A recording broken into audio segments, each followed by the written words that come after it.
Menteri Keuangan Purbaya Yudi Sadewa mengatakan, oh saya dulu di sebelah Pak SBY. Saya, menurut data saya, bukan uang domestik yang diguyur. Itu di Maret 2009, ada quantitative easing the Fed. The Fed lah yang mengguyur market. Jadi yang namanya BI rate itu, fungsinya, satu, mengendalikan uang beredar di masyarakat, M0, mengendalikan uang beredar di perbankan sebagai basis likuiditas. Tujuannya adalah agar ekspor-impor sektor real bisa bergerak. Waktu 2005-2006 itu, betul Bang Pompi. M0-nya naik kan? Naik. Nah, berarti kan harusnya terjadi perputaran ekonomi dong? Ya, tapi M1-nya turun. Counter cyclical itu gagal sebetulnya. Si eksportir meskipun menikmati yang namanya nilai tukar kita yang melemah, harusnya dia dapat banyak, uangnya nggak disimpan di sini. Setiap ekses likuiditas itu datangnya dari kebijakannya The Fed, BI, bukan dari BI. Kalau The Fed-nya dalam posisi yang siklikalnya itu adalah ngerem, sekarang mau di counter cyclical oleh BI melawan itu, berdasarkan hitungan saya, long term itu nggak kuat. Dan bahkan cenderung menimbulkan crowding out terhadap M1 dan meningkat yang namanya volatility di T0, T2, dan T5. Itu yang bisa menjelaskan hari ini kenapa rupiahnya melemah terus. Ketika tax ratio ini tidak naik, ada dua kemungkinan. Bisa saja belanja pemerintah yang dibiayai dari penerbitan hutang itu memang tidak terkait dengan sektor produktif. Misalnya untuk bansos. Bisa juga disebabkan oleh yang namanya penghindaran pajak, Bang Pompi. Ini yang menurut Menteri Keuangan Purbaya yang sudah inkrah, ya, terlibatkan 200 nama, totalnya 60 triliun. Kalau memang Menteri Keuangan Purbaya Yudi Sadewa mau melakukan penegakan hukum, tentu kita dukung. Yang disebut 200 itu, putusannya ada semua. Cuman kan putusannya ada 2000 putusan, saya lihat. Kalau mau nendang jangan tanggung dong. Sekarang ngumumin aja.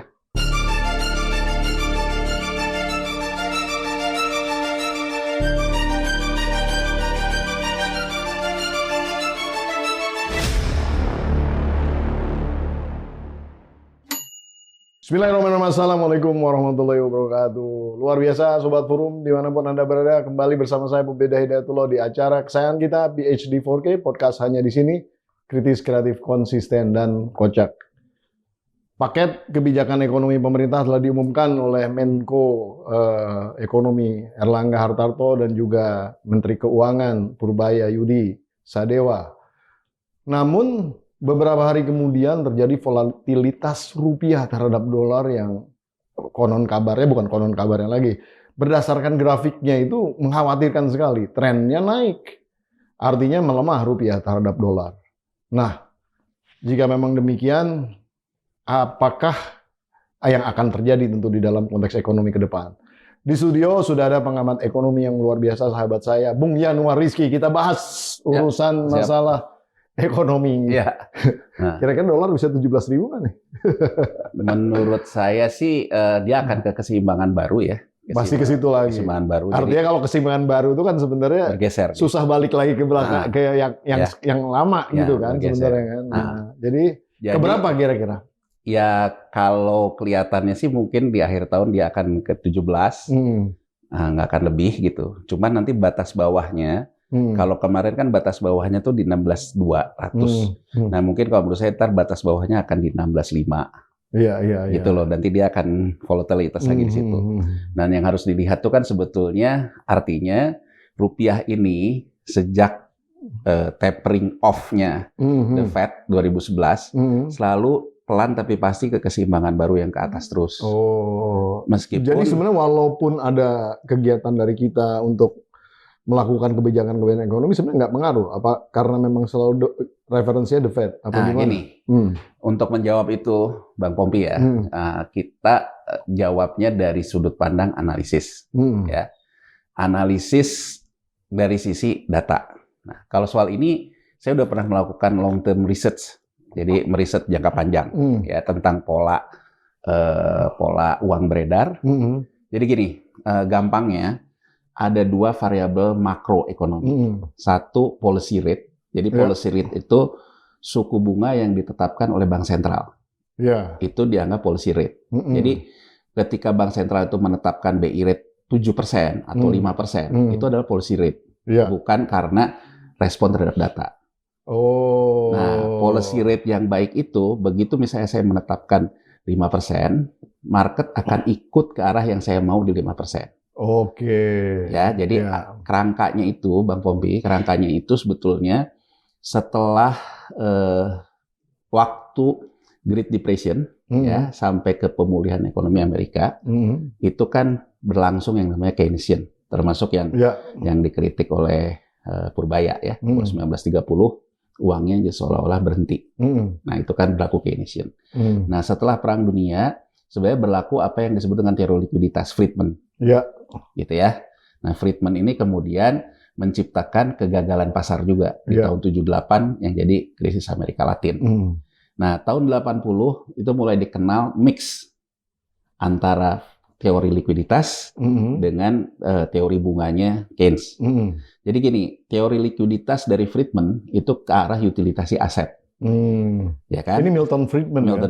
Jadi Milton Friedman itu dia teori likuiditasnya bahwa uang itu jangan dikasih bunga lah kurang lebih. Biarkan dia mencari fluidnya sendiri. Ke pasar keuangan, utilisasi, kalau dia diutilisasi ke sistem perekonomian dan sebagainya. Freedom of choice itu. Freedom of choice gitu ya. Nah, kalau Keynes kan enggak. Kalau uang dalam kondisi ekonomi tidak pasti, dibiarkan kayak begitu akan menimbulkan spekulasi berlebihan. Ya kan, yang akhirnya bisa menimbulkan ya crash dan sebagainya. Nah, pada waktu setelah krisis 78 gagal bayar di Amerika Latin, itu kemudian Amerika Serikat waktu itu gubernur Fed-nya Paul Volcker namanya. Ya, Paul Volcker dia melakukan yang disebut dengan kebijakan policy rate, inflation targeting framework. Jadi ditarget maunya inflasi berapa? Nah, misalnya inflasinya maunya 2 gitu. Maka Fed rate-nya dia ciptakanlah ke angka menuju 2, bukan 2 setelah terjadi baru kemudian saya menciptakan Fed rate. Tapi jadi memang di-manage untuk makanya, mengejar basis inflasi yang ditentukan tadi. Makanya kan muncul istilah ahead the curve. Jadi bank sentral yang sukses, yang berhasil, kalau dia bisa membuat policy rate-nya ahead the curve. Jadi kalau saya misalnya kasih 7 atau kasih 5, bahwa market ikut ke maunya saya, terutama mengendalikan inflasi. Tapi kan kalau di Amerika dia dual mandat. Ada mengendalikan inflasi, juga ada untuk lapangan kerja. 2 hal ya kalau di Amerika Serikat. Nah, inflation targeting framework itu juga menjadi framework di Undang-Undang BI kita saat ini. Setelah LOI IMF. Jadi kalau LOI IMF, cara melakukannya itu dengan mengendalikan inflasi, single mandat nilai tukar. Kalau di Amerika, menghitung basis target inflasi itu mungkin lebih mudah, karena kan mereka bisa mengontrol, ya maksudnya dia ruling currency lah. Artinya dia bisa ngebuang basis inflasinya juga keluar sebagian gitu kan. Nah kalau di Indonesia kan berarti kita masih ada ketergantungan ke dolarnya juga. Nah itu gimana tuh? Ada 2 nih.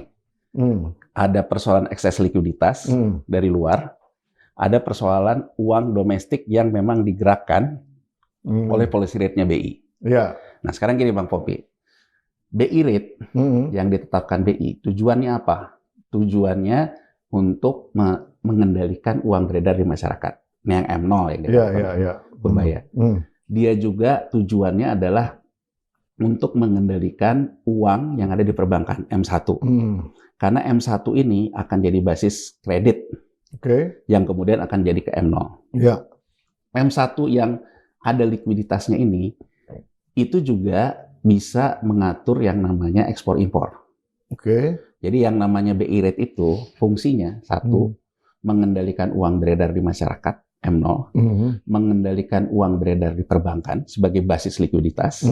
Tujuannya adalah agar ekspor-impor sektor real bisa bergerak. Ya. Nah, tujuannya kemudian apa? Kalau ini semua sektor realnya bergerak, M1-nya bergerak, M0-nya bergerak, inflasinya terkendali. Nah, di kita kemudian juga ada single mandat, ya. Tujuan pengendalian inflasi ini di Undang-Undang BI adalah single mandat dengan menjaga nilai tukar. Maka fungsi BI rate itu juga ada ke nilai tukar. Jadi ini yang saya lakukan simultan dari 1 Januari 2002 setelah kita pemulihan pasca Krisma sampai 31 Desember 2014. Jadi saya melihat determinan antara BI rate yang dikeluarkan setiap bulan oleh Gubernur Bank Sentral kita, Dewan Gubernur, pengaruhnya terhadap M0, ya, pengaruhnya terhadap M1, pengaruhnya terhadap ekspor impor, pengaruhnya terhadap inflasi, pengaruhnya terhadap nilai tukar. Nah, dalam jangka yang long term, simultan dari 1 Januari 2002 sampai dengan 31 Desember 2014, hasilnya secara long term bahwa BI rate itu dia punya korelasi negatif dan signifikan terhadap inflasi, nilai tukar. Oh, nilai tukar. Jadi kalau misalnya BI rate-nya itu saya naikkan, maka rupiah akan menguat. Kalau BI rate-nya saya turunkan, rupiah proven lah itu ya. melemah. Ya, proven by design, by data. By data. Ya. Kemudian karena pengelolaannya seperti itu, maka inflasi bisa dikendalikan. Jadi sebetulnya kalau kita lihat bahwa pengaruh nilai tukar yang misalnya orang banyak bilang, kenapa kita nilai tukar dibuat lemah aja? Karena tujuannya untuk ekspor. Ya, stimulasi. Stimulasi ekspor. Nah, dalam riset ini Bang Pompi, itu yang long term. Saya juga membagi lagi, ada midterm 1, midterm 2. Ya. Midterm 1 itu ketika dari 2002 sampai 2008. Ketika kita masih belum ada yang namanya suku bunga lain di luar suku bunga bank sentral. Apa yang dimaksud? Jadi satu-satunya pasar punya referensi suku bunga dari 2002-2008 adalah suku bunga yang dikeluarkan oleh bank sentral. Ya. Tapi setelah 2008, karena pemerintah menjual surat utangnya di pasar komersil, maka ada 2 bunga, Bang Tommy. Yaitu bunga kupon yang diterbitkan oleh pemerintah. Ya. Juga yield-nya di pasar sekunder. Maka saya bagi 2 nih. Sebelum ada surat utang pemerintah, setelah ada surat utang pemerintah. Nah, dalam teori modeling ini, ada juga yang disebut dengan event analysis. Event analysis itu, begitu pasar itu bergejolak, volatilitas yang tadi Bang Pompi katakan, maka kita harus potong lagi nih. Dalam periode seperti ini, gambarannya itu kayak gimana? Ya. Nah, jadi ada 3 short term dari 2002 sampai 2014, ada 3 kali kita mengalami volatilitas. Short term 1 itu terjadi di 2005-an karena harga minyak pada waktu itu. 2008 krisis finansial. 2012 akibat tapering off QE. Nah, counter cyclical ya. Counter cyclical itu apa? Ketika bank sentral dia ingin melawan siklus pasar. Jadi misalnya saya gini Bang Pompi, saya mau membuat agar sektor real itu bergerak, walaupun saya tahu di tengah penuh ketidakpastian, saya counter cyclical yang harusnya saya naikin BI rate karena saya mau menahan rupiah, malah turunin. Saya turunin, itu disebut dengan counter cyclical. Iya. Tujuannya apa? Tujuannya agar uang beredarnya, seperti yang dikatakan Menteri Purbaya, uang beredarnya bergerak, dan tujuannya pada akhirnya ekspor impornya bergerak, sektor realnya bergerak, inflasi akhirnya dikendalikan dari supply side, dari neraca perdagangan. Itu teorinya. Jadi saya melakukan counter cyclical. Pernah nggak kita melakukan counter cyclical? Pernah. Jadi waktu kapan di 2005-2006 itu, BI counter cyclical. Jadi dia malah menurunkan BI rate. Yang terjadi apa? Rupiahnya melemah. Ya. Nah, rupiahnya melemah. Kemudian yang terjadi inflasi pun naik. Harapannya, artinya sebenarnya uang yang karena diturunkan kan sebenarnya uang banyak beredar ke M0 kan sebenarnya kan? M0. Artinya nggak kemudian menciptakan satu basis perputaran ekonomi atau bagaimana itu? M0-nya ya. Jadi counter cyclical yang dilakukan waktu 2005-2006 itu betul Bang Pompi. M0-nya naik kan? Naik. Nah, berarti kan harusnya terjadi perputaran ekonomi dong. Ya, tapi M1-nya turun. Uang di perbankannya turun. Terus, tapi kan karena berputar harusnya dia bisa. Nah, artinya. Nah, ini gimana nih maksudnya? Kalau kita bisa, itu kan data ya. Sedang dari data itu, apa yang kita bisa baca dari data itu? Itu yang orang sebut dengan devisa hasil ekspor, Bang Pompi. Jadi ya, bahwa tujuan BI untuk dia menurun counter cyclical, katakan aja harga yang harus dibayar itu adalah rupiahnya melemah. Tapi kalau ekspornya naik, artinya M1-nya juga akan bertambah, Bang Pompi. Karena eksportir merasakan benefit dari pelemahan rupiah, terima lebih banyak, masukin ke M1. Yang terjadi adalah counter cyclical itu gagal sebetulnya. Iya, karena ngedrop. Karena rupiahnya si turun. eksportir meskipun menikmati yang namanya nilai tukar kita yang melemah, harusnya dia dapat banyak, uangnya nggak disimpan di sini. Makanya Bang Pompi, sejak lama bank sentral kita itu selalu. Jadi M1-nya bukan di dalam negeri lah. Bukan di dalam negeri. Nah, M1-nya. Nah, jadi counter cyclical ini menjadi tidak berfungsi. Sisi lain, pelemahan rupiah ini mengakibatkan juga banyak pihak di kita kemudian juga ikut masuk ke US dollar. Iya. Itu yang disebut dengan crowding out. Saya potong dikit ya. Ini kan tahun 2005-2006 ini kan SBJK. Pak Yusuf Kala sampai sekarang posisinya selalu memelihara yang namanya low BI rate. Nah, artinya sebetulnya kan terjadi suatu persoalan pada saat itu juga gitu. Tapi keyakinannya dia ini memang pada dasarnya ekonomi harus berputar. Gitu. Makanya kalau Bang Pompi kalau kita ingat lagi ke belakang, karena counter cyclical itu tidak memberikan dampak positif, terutama inflasi, terutama juga M1-nya crowding out, M0 juga naiknya nggak signifikan, ya, sementara rupiahnya melemah. Setelah itu ada short term kedua kan di BI di 2008 krisis finansial. Kalau Bang Pompi ingat pada waktu itu Pak Yusuf Kala berkali-kali minta BI menurunkan BI rate dan BI sudah tidak bergeming. Kalau kita lihat datanya, kenapa BI tidak bergeming? Karena dia pernah melakukan counter cyclical yang sebelumnya itu, yang gagal, yang akhirnya sebetulnya sampai dengan saat ini BI itu tidak pernah lagi melakukan counter cyclical. Tapi kan persoalan mendasarnya kan M1-nya yang di luar itu. Iya, karena M1-nya ada di luar, ada berkurang. Jadi artinya kalau bisa kita baca, begitu rupiahnya ini melemah, Bang Pompi, orang yang pegang uang di bank kita juga bahasanya Purbaya kemarin. Terjadilah capital flight. Betul. Mentransfer, menyimpan US dollarnya di luar. Ya. Saya sendiri dalam banyak kesempatan lama, saya pernah bilang, ya kalau kayak gitu, sebetulnya difasilitasi aja tabungannya dalam US dollar, tapi di dalam negeri. Akhirnya dibuka juga, tapi kan suku bunganya kecil. Ya Bang Pompi ya. Suku bunganya kecil sehingga nggak menarik juga. Ya kalau di kita kan simpan US dollar, suku bunganya misalnya hanya dapat 1%. Sementara kalau sekarang Fed rate aja 4,25, berarti kalau saya sekarang simpan di luar negeri, tabungan dalam US dollar saya kan bunganya di 4,5-an kalau nggak Di sini kasih cuma 1% kan. Ya kan, jadi akhirnya kan ya crowding out sendiri gitu, dia akan keluar sendiri. Nah artinya bahwa sepragmatis itu uang yang katakanlah gagal di dalam konteks nilai tukar, dan mungkin kita masih mau berkorban lah ke arah situ. Tapi dalam konteks growth pada saat SBJK itu juga lumayan sebenarnya. Lumayan, tapi karena ditopang oleh kenaikan harga batu bara. Gini loh Bang. Ada windfall-nya ya. Kita harus bedakan antara kan gini, kalau kita mau lebih presisi lagi, M1 dibagi GDP-nya. Apakah konsisten sama juga dengan kita mengatakan tax ratio dibagi GDP? Jadi M1 dirasiokan dengan GDP. Jadi begitu saya ekspor harga batu bara yang waktu itu naik tajam karena Cina beli terus batu bara sejak 2006, maka di neraca perdagangan akan dicatat ekspornya naik. Tapi itu belum tentu uangnya masuk di kita. Lagi-lagi bisa aja terjadi crowding out.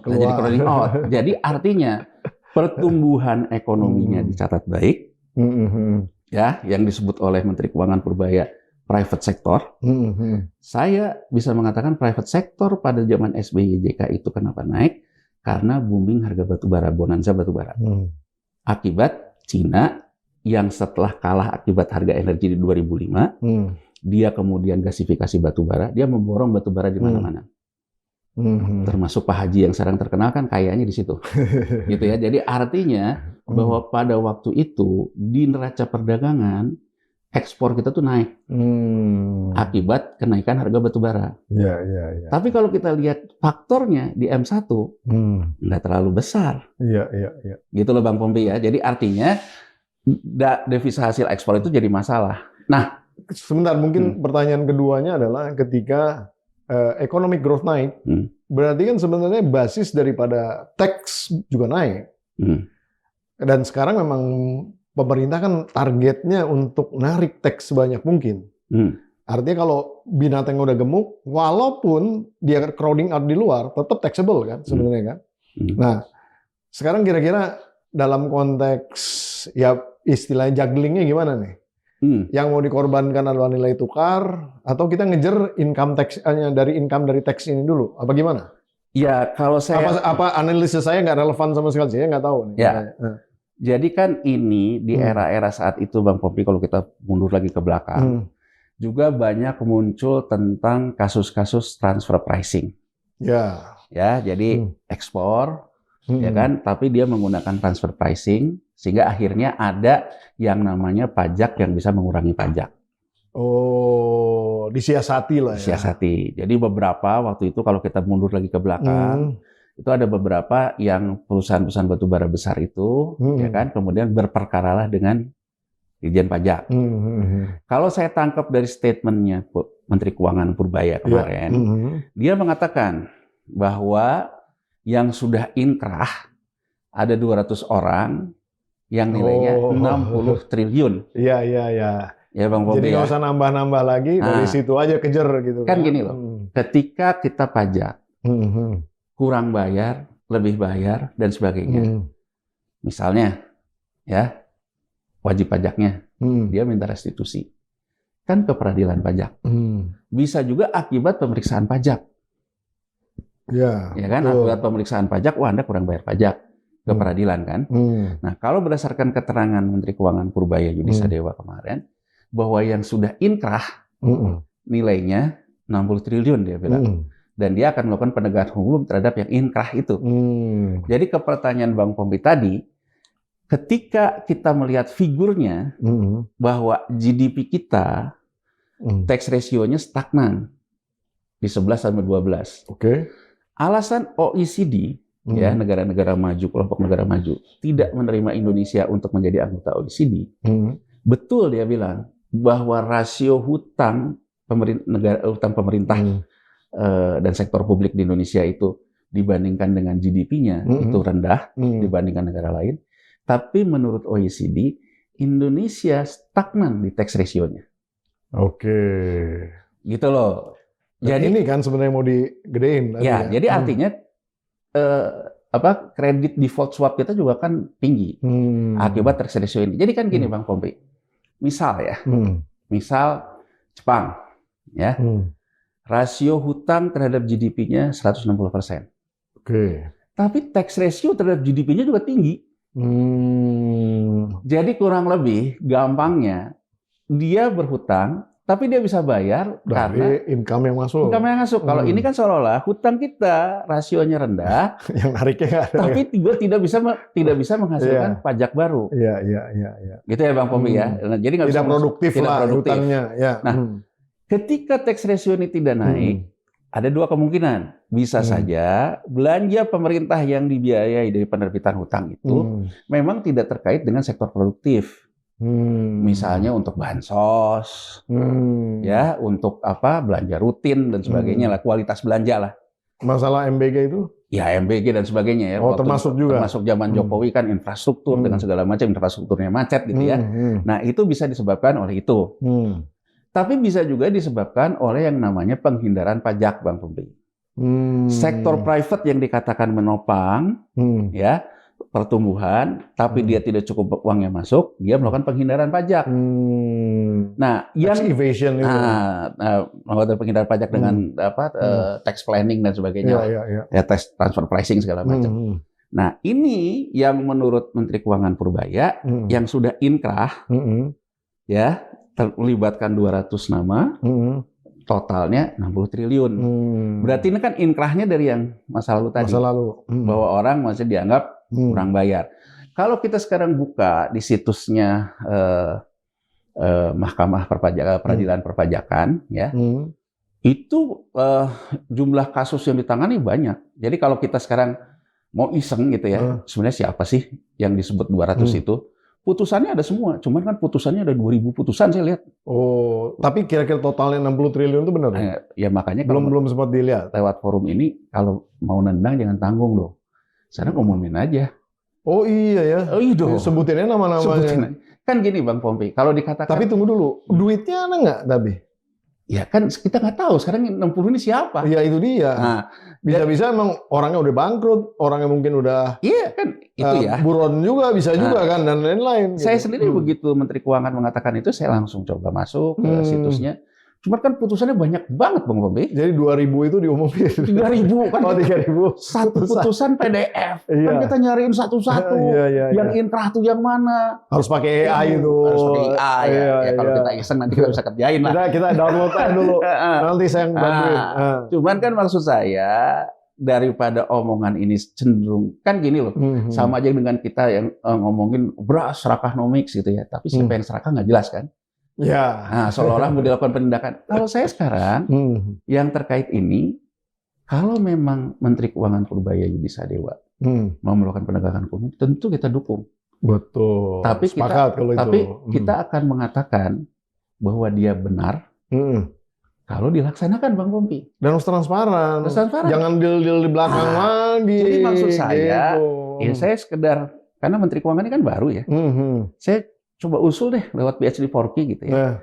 Coba deh di sekretaris pengadilan perpajakan itu informasinya tuh dibuat lebih terstruktur Pak Menkyu. Nanti saya kirim ini linknya podcast ini ke beliau langsung. Tenang aja. Jadi artinya cobalah dibuat lebih terstruktur. Yang kasus mana sih, berapa yang sudah inkrah? Kan kalau dilihat di situ kurang bayar ditetapkan oleh majelis setuju gitu kan, global banget. Jadi kan maksudnya coba dipilah-pilah lah. Kayak kalau saya Bang Pompi ya, kalau saya mau ngelihat. Tapi kalau udah inkrah kan udah final. Betul. Tapi emang masih bisa ada ruang untuk ini lagi? Iya, tapi di websitenya tidak ada pemilahan informasi. Oh. Jadi yang ada itu semua putusan di-upload gitu loh Bang Pompi. Iya. Cuman ditulis ada berapa kasus, ada berapa yang belum selesai, tapi tidak di-upload gitu loh. Misalnya kan harusnya itu kan ada juga yang di-upload yang sudah inkrah. Ya kan, para pihaknya disebutin aja memang. Daripada masa kita bacain satu putusan satu-satu. Kalau sekarang dikatakan terbuka nggak terbuka, tapi saya lihat itu ada paling tidak bukan nama orangnya, mungkin nama perusahaannya gitu kan, bisa aja kan. Iya, artinya kan bahwa informasi ini kan informasi publik lah. Ya kan, jadi artinya kan kita juga bisa mengawasi ya bahwa betul nggak penegakan hukumnya akan dilakukan. Ya kalau nggak diumumin, kita paksa untuk diumumin. Iya, tapi jangan kalau sampai sekarang nanti netizen turun ke jalan lagi. Nih. Tapi kalau sekarang orang tanya, barangnya tuh di mana? Masuk aja ke sekretariat peradilan perpajakan. Saya udah masuk. Ya kan? Nggak perlu login kan? Nggak. Langsung terbuka. Semua putusan ada. Saya klik satu. Panjang putusannya. Karena semua risalah PDF semua ya? PDF semua. Semua persidangan kan kita kalau bacain 3.000 sampai 200 kan lumayan juga. Sejago-jagonya kita juga baca. Lumayan kan? Bisa juga lumayan kan? Dalam artian ya saya mendorong Menteri Keuangan jangan tanggung dong, umumin aja. Kan udah inkrah. Ya kan udah inkrah. Kalau sekarang ditanya, oh kita terbuka kok, bener terbuka. Saya juga lihat kok ada sekitar 3.600 putusan gitu. Cuman kan berarti kalau putusan itu berarti ada nama ada. Si wajib pajaknya. Bagus kok. Jadi berarti jumlahnya pun ada dong. Ada. Jadi jumlah yang harus dibayarkan. Jadi saya coba klik ya satu ya kasusnya apa. Bahkan runtut di persidangan. Tergugat ngomong apa, pihak DJP ngomong apa, nanti ada pertimbangan-pertimbangan anggota majelis hakim perpajakannya. Nah, sekarang pertanyaan saya juga lagi mempelajari struktur dokumen itu. Yang pertanyaan saya, kalau di mahkamah perpajakannya, yang disebut inkrah itu gimana? Karena kan dia bisa banding juga ke MA kan, Bang Pompi. Oh, belum final, jadi belum final dan mengikat. Saya nggak tahu ya. Itu kan makanya harus dijelaskan oleh pihak Departemen Keuangan. Iya. Ya kan, karena kan saya juga coba iseng ya, ternyata di website putusan Mahkamah Agung juga ada soal peradilan perpajakan gitu loh. Jadi saya takutnya tuh yang ada di. Tapi kan satu putusan itu adalah satu hal. Nagihnya ada hal yang lain. Oh iya, hal lain. Tapi maksud saya kan seolah-olah belum tentu gampang maksud nagihnya gitu. Artinya yang disebut dengan penghindaran pajak yang mengakibatkan tax ratio kita nggak naik, sementara di GDP-nya dicatat dia ekspor, ada penghindaran pajaknya, artinya kan itu yang mau digarap, ya kan? Mungkin ada satu hal yang perlu sedikit disinggung. Ini ibaratnya kan ini sebenarnya seolah-olah ini ada menteri baru, tiba-tiba ngelihat barang ini, gitu kan? Kenapa menteri yang lama Sri Mulyani nggak ada perhatian sama sekali ke sini? Itu mungkin pertanyaannya. Kalau saya ngelihat ya. Terakhir. Ini bukan mau banding-bandingin ya, tapi Nah. maksudnya kan ini kan udah sebenarnya kan masa lalu ini kan, bukan masa sekarang gitu loh. Kalau saya lihat sih dua hal ya yang dilakukan waktu era Sri Mulyani ya. Dia membentuk Satgas BLBI ya untuk melihat bahwa orang yang dulu dapat BLBI itu, untuk ya Robin Hood juga. Kalau kurang-kurang bayar ya sekarang yang termasuk dulu kan kalau nggak salah Pak Mahfud ya di situ juga ya Menko Polhukam. Dua Satgas BLBI terus terkait dengan piutang negara, terkait dengan perpajakan. Ya. Saya nggak tahu ya waktu era itu gimana kan gitu ya. Cuman kalau menurut saya memang kalau stylenya, kalau Purbaya Yudisadewa ini dia memang tipikal orang market, ngomong duluan, ahead the curve, urusan belakangan, gitu. Ya kan? Nah, kalau yang kemarin kan kalau saya lihat memang gayanya gaya stabilitas ya. Tapi kan kalau dilihat ya nggak tahu juga mungkin dia juga ada melakukan penagihan, ya, melakukan segala macam ya. Tapi nggak kedengeran dan nggak pernah ngumumin seperti ini juga kan? Iya, karena memang stylenya beda menurut saya. Nah, gitu ya. Stylenya tuh kalau ya stylenya gini lah. Satu gaya bapak-bapak. Kalau bapak-bapak kan ibaratnya, ya udah saya kasih. Tapi kalau enggak, awas lu. Tapi kan kalau sama ibu-ibu janganlah, nanti kamu celaka, apa kan gitu. Iya. Jadi ini kan persoalan style juga ya. Canggih nih analoginya. Ya kan style juga. Jadi ya untuk fairnya ya kita mesti lihat ya. Jangan-jangan ini juga sebenarnya sudah berjalan sampai di ini dia menggunakan ini dengan gaya bapak-bapak ya yang ngomong duluan. Nah itu soal perpajakan. Oke. Counter cyclical tadi itu menarik ya. Kalau misalnya kemudian naik growth-nya seperti yang diumbar oleh Purbaya juga gitu bahwa 8% itu nggak susah sebenarnya gitu. Apakah mungkin dengan pendekatan seperti ini bisa mencapai gitu ya growth seperti itu dan walaupun yang dikorbankan tadi nilai tukar gitu. Ya kan? Kan mungkin aja dia berpikiran udah tinggal tukar belakangan lah. Yang penting growth-nya dulu nih sehingga banyak yang bisa dipajakin dan lain-lain. Nah, pertanyaan saya, apakah mungkin itu yang dipikirkan ke arah sana atau jangan-jangan nanti malah nggak dapat dua-duanya? Nah, gimana menurut Bung Anwarnya? Gini ya, saya tetap punya keyakinan apa yang dikatakan oleh Keynesian bahwa di saat ekonominya sedang tidak pasti, suku bunga harus volatilitas, bahwa kita jangan terlalu loose. Ya, karena kalau terlalu loose, spekulasi berlebihan akan terjadi. Saya ambil gambaran, ya 2007 Bang Pompi, gagal bayar kredit perumahan di Amerika Serikat itu sudah terjadi, ya. The Big Short. The Big Short. Semua bank sentral negara lain sudah melihatnya cyclical ke depan itu ke arah uang ketat. Inggris counter cyclical. Pada saat itu ya. Pada saat itu.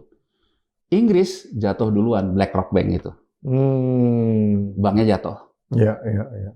Ya, jadi artinya begitu dia melakukan counter cyclical terhadap market, yang tujuannya agar uang beredarnya bertambah banyak, yang terjadi spekulasi berlebihan, ya kan, big short dan sebagainya, yang ada BlackRock jatuh di Inggris. 2008 itu tapi sebenarnya banyak yang nggak baca situasinya loh. Artinya gini, tidak seperti sekarang. Sekarang ini memang dinilai bahwa situasi ekonomi uncertainty-nya tinggi.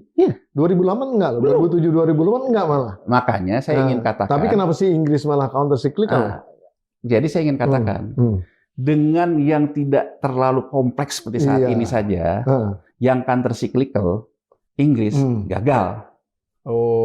Padahal Bang Pompi, kalau kita ngomongin di dunia ini, sektor keuangan itu dulunya adalah London Empire. Ya kan? Inggris lah yang menguasai sistem keuangan. Ya. Tapi setelah Perang Dunia dengan Amerika menjadi ruling currency, menjadi New York Empire kan. Empire di Wall Street. Ya kan? Dan Inggris kemudian jadi sekutunya Amerika gitu. Jadi bayangin aja negara yang dalam posisi dan mohon maaf nih, saya bukannya rasis atau bukan apa ya, tapi kenyataannya bahwa yang dinamakan sistem keuangan ini empire-nya kan selalu Yahudi. Bankers ini kan selalu historisnya kan, ya kalau Inggris Empire, London Empire ini kan Rothschild, ya kan, Barclays ya. Terus kalau Empire-nya di New York ini kan Rockefeller, ya kan. Tapi kan dua-duanya sama-sama Yahudi kan. Jadi artinya kan ya bahwa mereka seperti itu. Jadi negara yang punya track record pernah menjadi pemimpin empire sistem keuangan aja gagal, Bang Pompi, melakukan countercyclical. Ya, kegagalannya di mana? Yang menjadi alasan utama kegagalan di Inggris, lemahnya koordinasi antara bank sentral dengan otoritas jasa keuangannya mereka. Makanya Bang Pompi, ingat waktu dulu setelah 2008 itu kita membahas lagi tentang pemisahan OJK dari BI. Argumentasi BI pada waktu itu kita harus belajar dari Inggris di 2007. Jadi di banyak literatur, di banyak jurnal, kegagalan countercyclical di Inggris, di UK tahun 2007 itu karena BI-nya sama otoritas pengawasan perbankannya terpisah, nggak jadi satu. Jadi kelemahan koordinasi antara makro prudensial yang ditempuh oleh bank sentral terkait dengan suku bunga segala macam, dan mikro prudensialnya terkait dengan stabilitas sistem perbankan nggak komunikasi dengan lancar. Itu yang diakibatkan kegagalan countercyclical di Inggris. Artinya apa, Bang Pompi? Ada soal kelembagaan. Pertanyaannya, ya, kita sekarang di tengah ekonomi yang serba tidak pasti ini melakukan lagi countercyclical. Apa countercyclical? Artinya ini high risk sekali ya? Ya, saya satu ya. Menteri Keuangan ya Purbaya selalu mendorong tentang teori likuiditas. Dia ingin melawan cyclical ini. Kenapa melawan cyclical ini, Bang Pompi? Sekarang itu ekses likuiditas dari negara maju yang kering. Teorinya PYS, Menteri Keuangan ini, kalau di globalnya kering, ganti sama uang domestik. Kelihatan mudah, tapi tidak terlalu mudah. Kenapa? Apakah uang domestik kita bisa ngelawan uang yang selama ini membanjiri likuiditas pasar keuangan kita? Itu pertanyaan kan ada pertama. 200 triliun kemarin di 200 triliun sekarang redistribusi uang kredit yang belum teralokasikan saja. Itu 2.300, Bang. 2.300. Jadi nambah 200, jadi 2.400. Iya, 2.500. 200 mau jadi market maker-nya 2.300, nggak segampang itu. Kemudian kita juga mengalami kompleksitas yang sama dengan apa yang terjadi di UK 2007. Karena kan ketika kita ngomongin mikroprudensial tentang perbankan, yang ada di OJK loh. Apakah OJK bisa merespon kebijakan ini, termasuk misalnya kalau terjadi spekulasi berlebihan? Nah, saya sebelum ke sana, Inggris mungkin satu hal ya. Apakah ada kasus lain di mana kebijakan counter cyclical ini justru berhasil? Ya Amerika kalau dia counter cyclical selalu berhasil karena kan persoalannya dia memang ruling currency kan. Gini loh, kita harus pahami bahwa Amerika itu dia mau main uang. Dia mau apapun sebenarnya. Mau main uang ketat, mau uang ini gitu. Leadernya soalnya. Ya. Karena demand terhadap US dollar itu besar. Ini kan Bang Pompi yang sekarang dilawan oleh BRICS itu. Jadi BRICS itu ingin membuat game changer, ya kan? Jangan kita ini disandera terus oleh dolar. Demand yang besar kan? Nah, artinya kalau kita melakukan kebijakan itu, kita nggak punya kemampuan sebenarnya seperti Amerika kan? Nah, saya untuk menjawabnya, saya menjawabnya juga dengan riset yang pernah saya lakukan. Kalau tadi saya bilang ke Bang Pompi persamaan tentang policy rate, BI rate-nya. Variabel makro kedua itu tentang jumlah uang beredar yang lebih luas. M2, pasar keuangan. M2 datangnya dari mana? M1, yang uang perbankan itu tadi. Ya, si banknya main. Si banknya. Kan M1 tuh, kan M2 tuh M1 plus volatilitas. Terus velocity money-nya di sistem perekonomian. Berarti M2 ada M1. Bang Pompi ya. Kemudian kita ngelihat velocity of money-nya di mana? Di pasar keuangan. Saham. Di pasar obligasi korporasi, di pasar surat utang pemerintah. Nah, yang mempengaruhi velocity of money di sini ada dua. kebijakan bank sentral kita, mau cyclical, mau counter cyclical yang dilakukan oleh bank sentral kita, dan kebijakan dari negara maju yang selama ini memberikan akses likuiditas ke negara berkembang. Ya. Nah, saya melakukan riset yang sama terhadap ini dari 1 Januari 2002 sampai 31 Desember 2014. Saya masukkan tadi Bang Pompi, ketika persamaan yang pertama tadi yang soal BI rate yang saya jelaskan di depan, dia masih memiliki ekses likuiditas. Jadi gini loh, masih ada sisa likuiditas dari kebijakan yang ditempuh oleh Bank Sentral, maka itu akan mempengaruhi M2. Jadi gini gampangnya, misalnya BI, ya. BI menurunkan suku bunga, dia akan mengakibatkan ekses likuiditas. Betul. Ekses likuiditas itu akan masuk ke M2. Betul. Transmisinya lewat mana? Lewat kredit kah? Ya kan? Atau lewat transaksi pasar keuangan? Ya. Ekses likuiditas itu. Nah, makanya Bang Pompi, saya juga ngelihat parameternya. Saya lihat pertama kali volatilitas yang dipicu oleh spekulasi berlebihan. Artinya orang banyak main day trading. Baik di saham, baik di obligasi, maupun di pasar uang. Ada lagi sesuai dengan masa penyelesaian. Kan kalau di bursa itu, saya bisa day trading, T0, saya bisa melakukan settlement clearing di T2, di netting. Maka saya masukin T3. Dan ada yang namanya pola hedge fund. Akumulatif untuk keuntungan tuh 5 harian. Ya, jadi saya jelasin dulu metodenya biar kita bilang dasar kita bicara tuh memang kita ada risetnya, gitu loh, bukan karena persepsi ya. Gitu. Nah, T0, bukan intuisi juga. Nah, bukan intuisi. T0, T3, T5, ya. Dan kemudian di obligasi juga sama. Hasilnya Bang Pompi, ternyata setiap ekses likuiditas itu datangnya dari kebijakannya The Fed, BI, bukan dari BI. Jadi saya mengatakan kalau The Fed-nya dalam posisi yang siklikalnya itu adalah ngerem, sekarang mau di counter cyclical oleh BI melawan itu, berdasarkan hitungan saya, long term itu nggak kuat. Masuk akal. Nggak kuat, dan bahkan cenderung menimbulkan crowding out terhadap M1 dan meningkat yang namanya volatility di T0, T2, dan T5. Itu yang bisa menjelaskan hari ini kenapa rupiahnya melemah terus. Itu mungkin dari sudut pandang persamaan, sudut pandang riset. Tapi saya ingin menunjukkan Maret 2025, Maret nih, kita itu mengalami anomali. Kita pernah bahas ini sebenarnya. US dollar index itu yang sudah sampai ke 104, 110, dia mulai melemah lagi, Bang Pompi. Betul. Karena dari mulai diturunin, ya. Tapi ketika dia sudah turun, rupiah kita malah naik.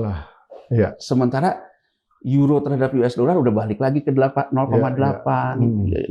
pound sterling udah balik lagi. Kita nggak balik. Kita malah ke atas. Ya. Artinya apa? Ada ekses likuiditas dari BI rate yang justru populis tidak melakukan naik gitu.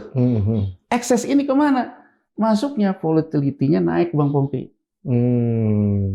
Tapi berdasarkan riset saya dari 2002-2014, biasanya volatility-nya di pasar uang rupiah US dollar itu naiknya dari volatility di pasar surat utang pemerintah. BI dan pemerintah itu sudah menyadari, Bang Pompi. Jadi sejak 2003 sebetulnya asing yang sudah mulai keluarin surat utang kita dibeli sama BI. Jadi BI akumulatif. Jadi yang dulunya itu asing 40, sekarang asing itu udah turun, BI yang ambil.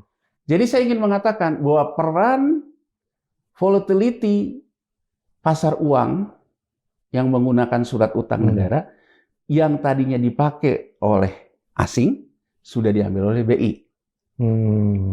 Harga kekunci. Nah, kalau harga kekunci, liquidity-nya jadi kering kan, karena BI tidak lakukan trading kan. Betul. Cenderung keep agar harganya tidak bergerak. Kenapa Bang Pompi?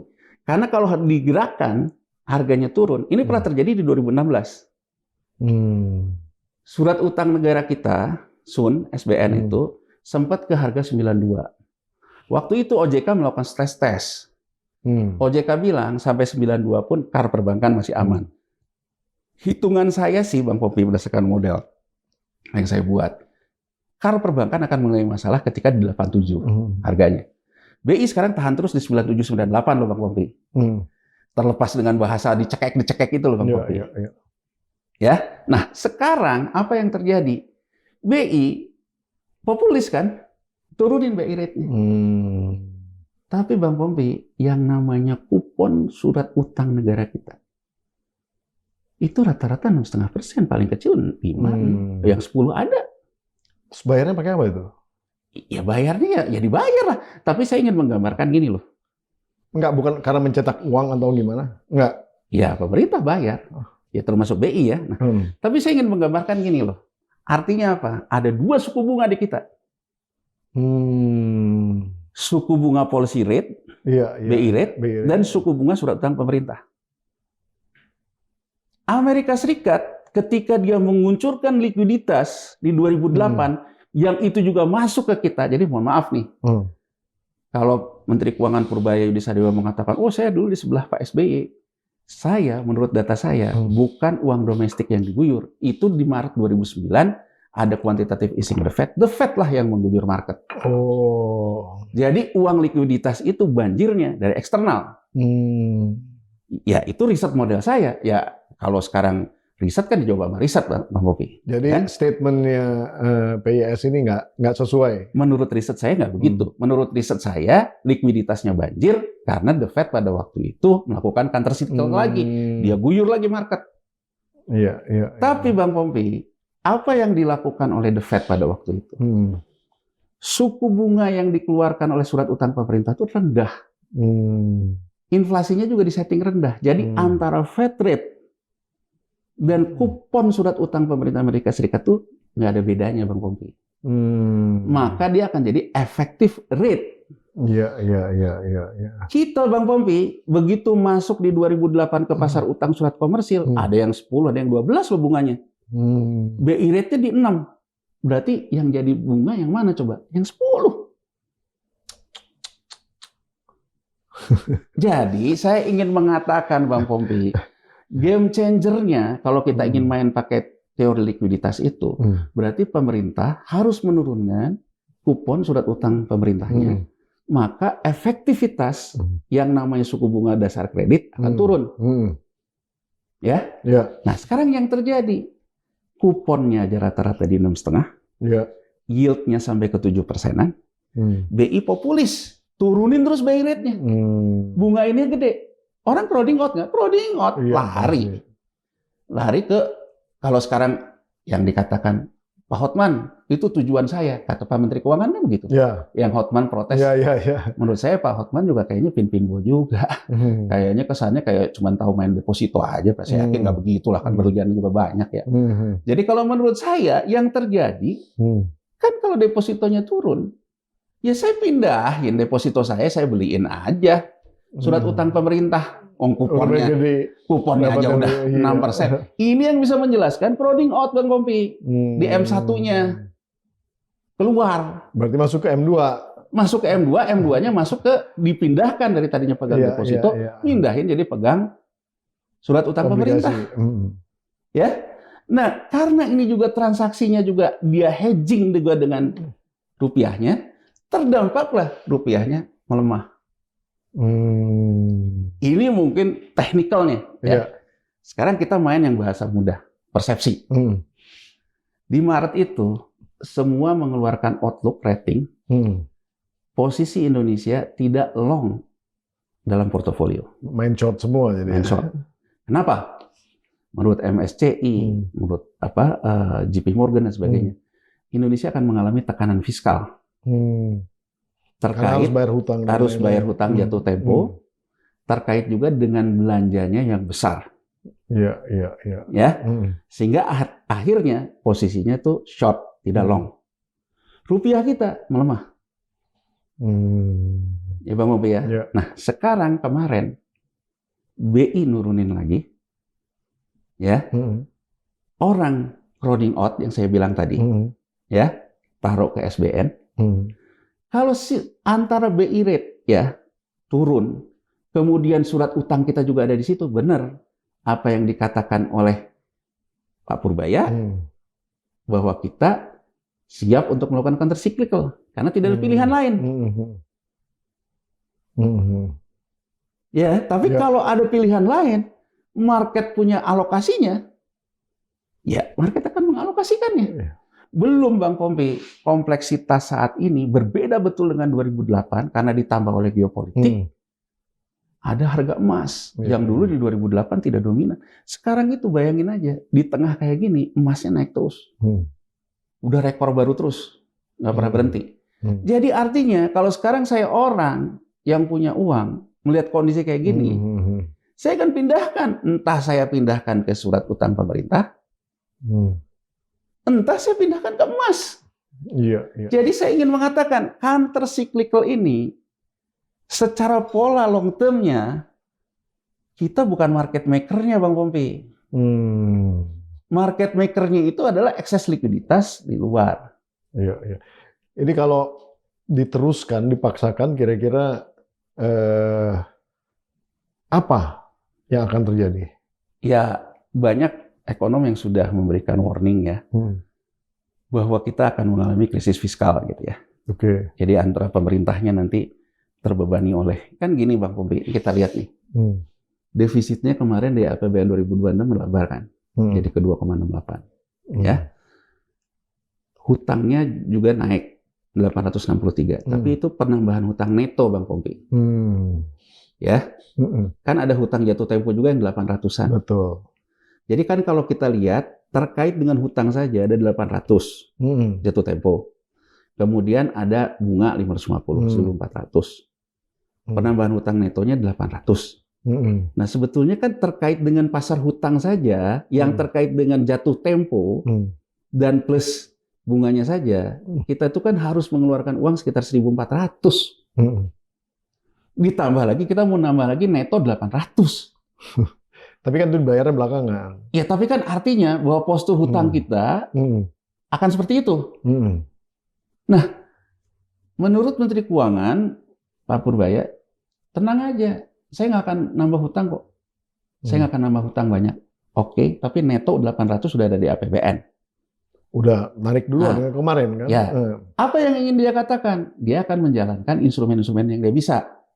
Termasuk tadi yang apa pajak, masalah mahkamah pajak itu ya. Tapi kan kalau dia berhasil melakukan penegakan hukum 60 aja, 60 dari kebutuhan cash kita untuk mengatasi hutang jatuh tempo plus bunga 1.400 masih jauh Bang Pompi.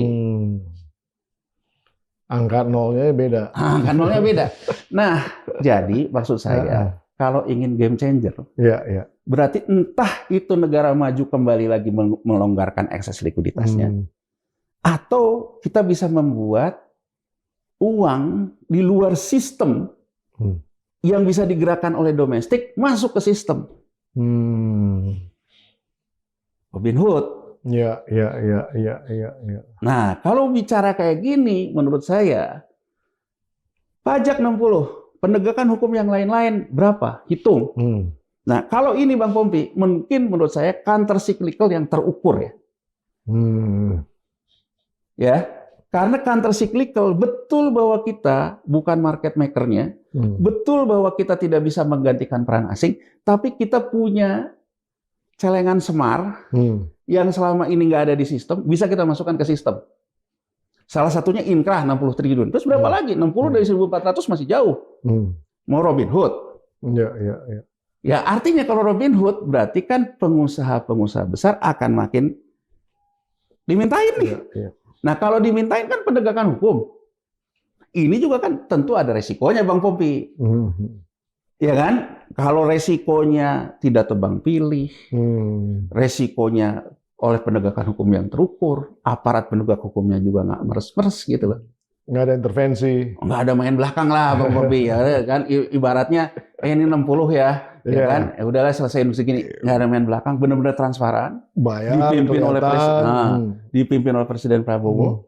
Lewat itu juga bagus banget tuh ya. Iya, lewat sebuah pemeriksaan yang terukur ya, investigasi, ya entah PPATK, entah OJK segala macam, Begitu ada, dipanggil semua. Ya kan? Ini segini. Kalau kita sekarang misalnya mau memberikan amnesti, Anda masukin ke sistem. Ya kan? Ya itu nanti mau revolving, apa itu kan salah satu metode. Jadi menurut saya, kan selalu dibilang, apa solusinya? Kan banyak komen gitu ya. Solusinya hanya dilakukan kalau betul bukan 200T, bukan 60T. Bayar hutang aja sama bunganya udah 1.400 Bang Popi. Jadi maksud saya, kita butuh uang celengan Semar. Gede banget. Yang gede banget. Nah, mampu nggak kita melakukan ini? Nah, resiko di dalam konteks ini sebenarnya tinggi sekali ya. Tinggi. Melaksanakan counter cyclical ini. Nah, pertanyaan saya sebenarnya gini. Kalau kemudian gagal effort ini, kan berarti artinya kan sebenarnya persoalannya ada banyak hal nih. Pertama, nilai rupiah anjlok, kan gitu. Yang kedua, GDP bisa aja nggak nyampe nih, sesuai dengan harapan. Yang ketiga, NPL naik. Wah ini apa? Itu krisis atau gimana? Oh iya. Udah krisis tuh ya? Gini Bapak. Terus fallback skenario-nya gimana tuh? Ya, saya... Apa bisa dilurusin? Atau memang udah kejerumus terlalu dalam gitu? Jadi, gimana itu? Saya lanjutin lagi riset yang saya lakukan. Jadi itu tadi 2 variabel, ya, policy rate, BI rate, uang beredar, M2.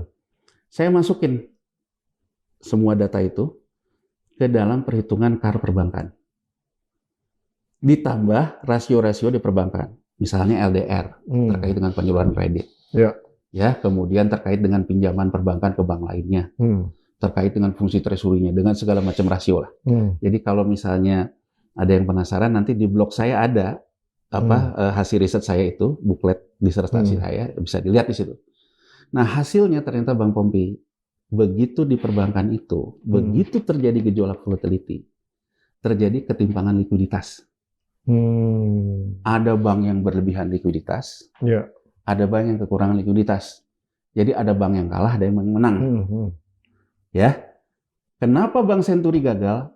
Karena proses yang dijadikan pinjaman ke bank lain tidak bisa dilakukan. Yang namanya kalah clearing itu. Kalah clearing. Ya, nah, tapi kan kita baru ngomong, belum pernah kita merasakan bahwa yang gagal itu surat utang negaranya gitu. Iya ya. Oh iya dong, kita kan sekarang masalahnya, saya ngomong kayak gini tuh bukan lebay ya. Karena memang berdasarkan riset saya, sekarang penentu likuiditas kita itu volatility dari surat utang negara. Itu riset saya. Jadi kan kalau surat utang negara ini mengalami kegagalan, mengalami segala macam, hancur semuanya. Nah, kalau surat utang negara yang gagal, itu kan porsinya di bank besar pun gede, Bang Pompi.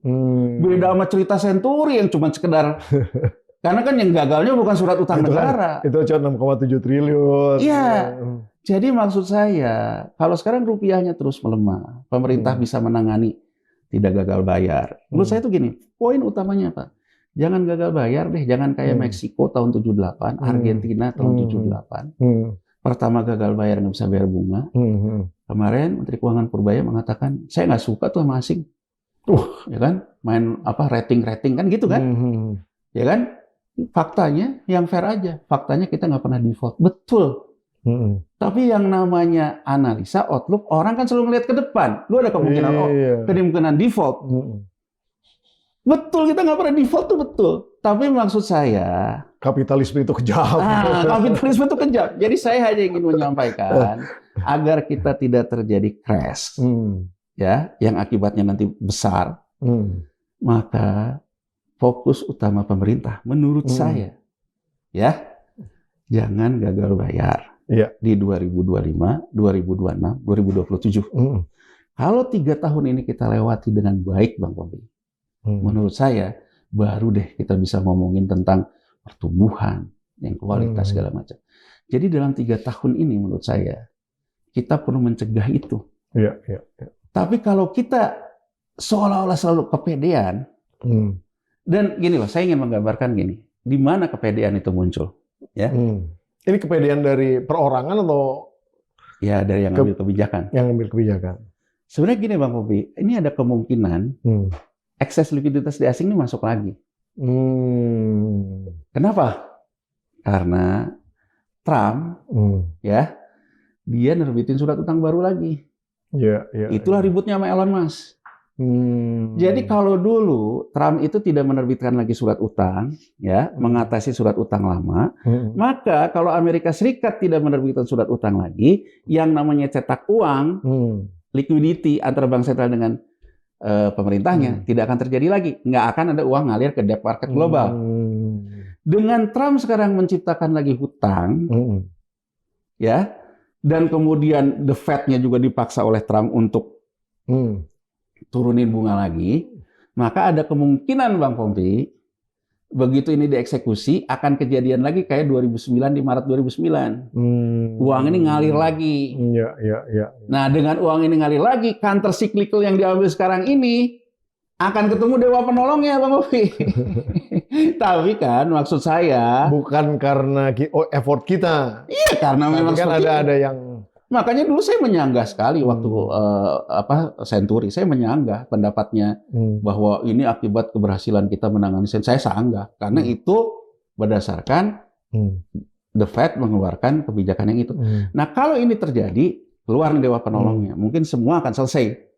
Kapitalisme menolong kapitalisme. Tapi saya juga mengingatkan situasi sekarang tuh berbeda sama 2008 karena sekarang tuh ada geopolitiknya.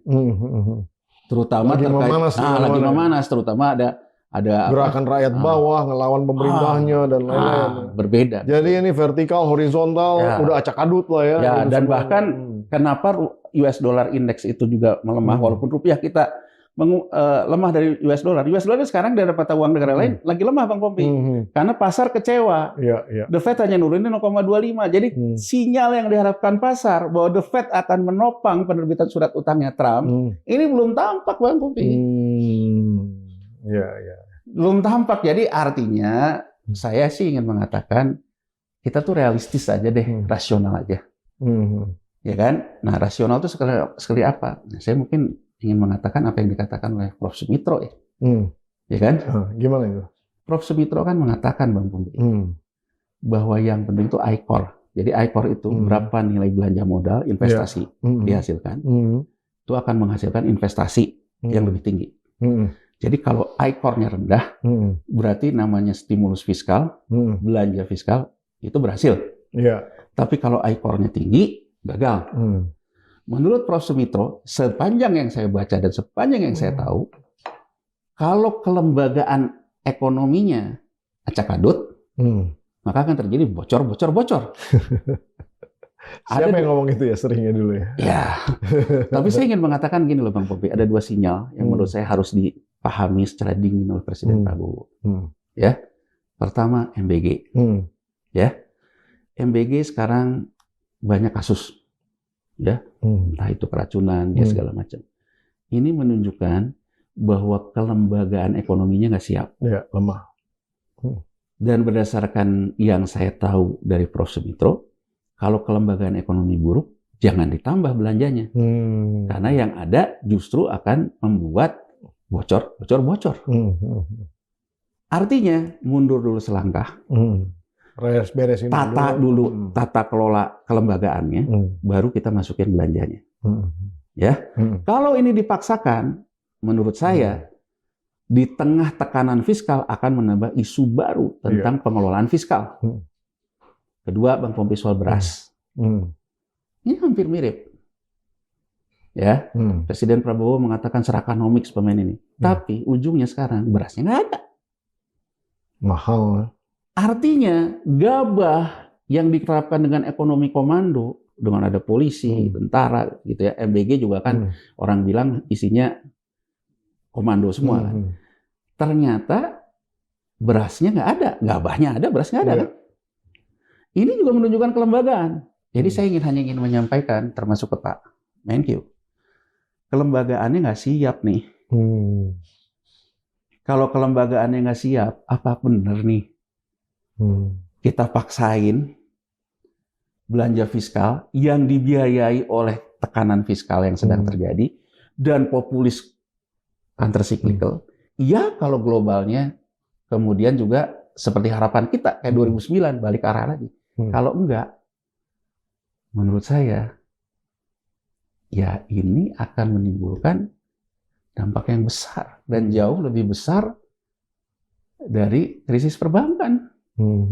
Jadi saya hanya ingin menyampaikan aja gitu. Game changernya, musuhnya sektor real, karena pemerintah membiayai defisitnya sejak 2008 dengan menerbitkan surat utang yang bunganya juga di atas BI rate. Bagaimana sektor real mau bergerak, Bang Bobi? Ya nggak? Jadi maksud saya, kalau kita mau pakai teori uang beredar, berarti kita punya satu teori, surat utang yang bunganya tinggi-tinggi ini harus ada yang beli dulu. Betul. Diturunin bunganya ke angka 2%. Caranya gimana? Ya mungkin Robin Hood tadi. Uang domestik yang diajak beli. Iya. Ya, jadi dengan kata lain misalnya saja, ini yang semua ini, udah deh, yieldnya diturunin ke 3. Kalau sekarang kan yieldnya 7. Ya kan? Kalau yieldnya diturunkan ke 3, beli mahal dong. Di atas 100 dong. 113, 112. Yang suruh beli siapa? Ya sektor swasta. Tapi kan sektor swasta harus ada insentif dan disinsentif. Insentif itu bisa dikaitkan dengan tax amnesty, bisa dikaitkan dengan amnesty kasus-kasus dia. Ya itu mah pilihan. Kalau sangat yakin dan firm soal itu, kenapa nggak itu dulu diambil, amanin dulu celengan semarnya, kelembagaan ditata, baru mungkin di 2027 kita spending. Itu sih menurut saya. Luar biasa nih, Bung Yanuar, luar biasa nih, bagus sekali masukannya, dan tentunya kita, ya paling tidak kita sebagai orang yang awam jadi mengerti nih. Ya mudah-mudahan ya, tapi saya juga coba menjawabnya dengan riset kan gitu ya. Iya, kira-kira di Indonesia ini akan seperti apa ke depan. Ya tentunya kita berharap semuanya menjadi yang baik, ya. bukan di dalam konteks yang, ya mudah-mudahan tadi juga ada bantuan likuiditas dari luar itu juga masuk gitu ya, di dalam konteks untuk menyelamatkan kapitalisme kita ini juga. Nah itu mungkin, terima kasih udah hadir di sini. Nah itu dia Sobat Forum yang luar biasa, tadi Bung Yanuar Isi sudah menjelaskan bagaimana basis dalam konteks situasi ekonomi terkini di Indonesia, dari mulai kebijakan pemerintah yang dinamakan ataupun disebut dengan counter cyclical, yang tentunya mempunyai satu risiko dan juga kontroversi tersendiri di dalam konteksnya. Karena pada dasarnya Bung Yanuar menilai bahwa Indonesia tidak mempunyai kekuatan di dalam konteks menjadi leader daripada pasar. Sehingga lebih baik kita melakukan pendekatan yang lebih konservatif di dalam melihat ekonomi kita ke depan. Nah tentunya kita berharap apapun yang terjadi ini bisa menjadi satu basis sintesis daripada pemikiran-pemikiran baru, agar para pengambil kebijakan juga tidak mengambil risiko berlebihan, agar kemudian masyarakat tidak menjadi korban apabila risiko itu terjadi menjadi sesuatu yang bukan hanya menjadi bencana, tapi juga menjadi sesuatu disaster ataupun katastrofi gitu ya. Nah, oleh karena itu kita berharap para pengambil kebijakan untuk kemudian juga ya istilahnya melihat segala sesuatu dengan seksama. Ada beberapa isu yang bagus juga di dalam konteks penegakan hukum, di dalam konteks perpajakan yang tadi disampaikan, kita juga mendukung itu, dan tentunya kita harapkan bahwa hal tersebut dilaksanakan secara transparan dan tentunya tanpa tebang pilih. Nah, inilah harapan-harapan dari kita semua. Apa yang disajikan di dalam episode PhD 4K kali ini adalah suatu harapan agar Indonesia ini tidak terjerumus di dalam konteks persoalan ekonomi ke depan tentunya. Kita bukan di dalam konteks untuk menyinggung ataupun mengkritisi ataupun ingin menjatuhkan siapapun yang mengambil kebijakan, tapi justru ingin mengingatkan bahwa tidak ada manusia terlepas daripada suatu kesalahan. Semua manusia pasti mempunyai kesalahan. Oleh karena itu, jangan bosan-bosan untuk diingatkan. Akhirul kalam, saya Pembida Hidayatullah harus undur diri.